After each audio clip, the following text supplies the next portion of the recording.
Welcome to Series 5, Episode 3 of our Explainer. In our previous diagnostics, we mapped out the macroscopic world. We looked at heavy infrastructure, at concrete, and we realized that failure is really just a process route that's unable to recover from stress.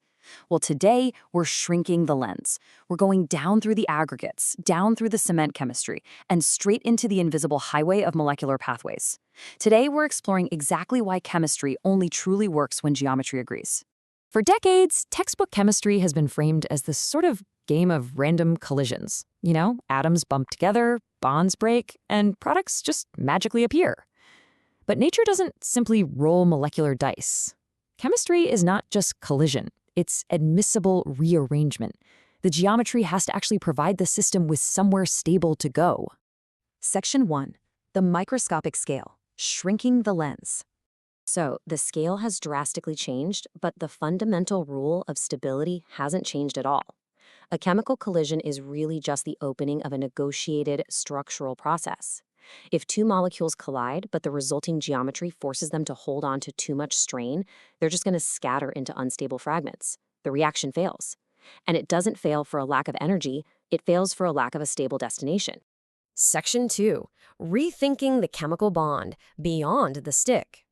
We usually see a chemical bond drawn as a static line, or a rigid little stick.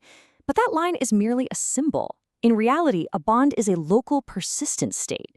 It's a highly negotiated pattern of charge, geometry, and constraint that the molecular system can actually afford to hold over time without collapsing.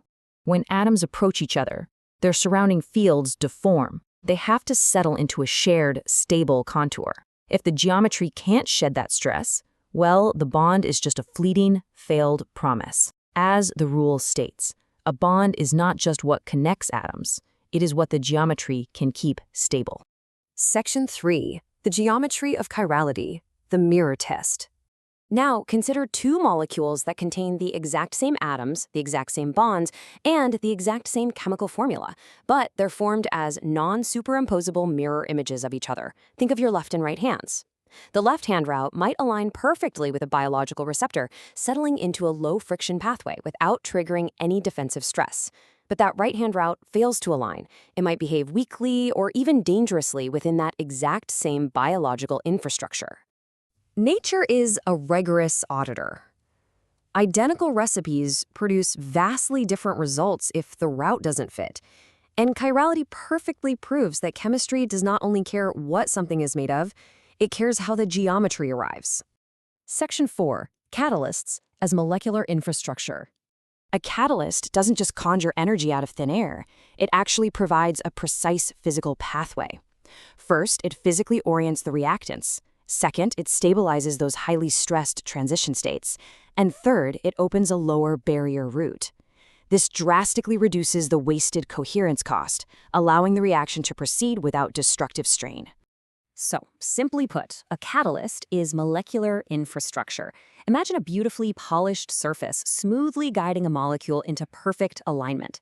It's the geometric scaffolding, the bridge over the thermodynamic valley, if you will, that allows the reaction to cross safely without collapsing under its own stored stress. Section 5. The ledger of chemical failure, debt at the microscale. Now, it's absolutely fascinating how these microscopic root failures manifest as massive, expensive, macroscopic problems. The global cost of corrosion alone is over $2.5 trillion annually. Why? Well, because a rusted pipe is really just a chemical system finding a lower-cost, destructive path. Battery degradation is simply distorted electrode geometry. In all of these cases, the system is accumulating structural debt. You see, a molecule can be successfully synthesized but still be born fundamentally unstable. If it's forced to hold onto too much geometric strain, it loses its ability to recover from the microscopic disturbances of the real world. Chemical failure begins when the molecular route loses recoverability.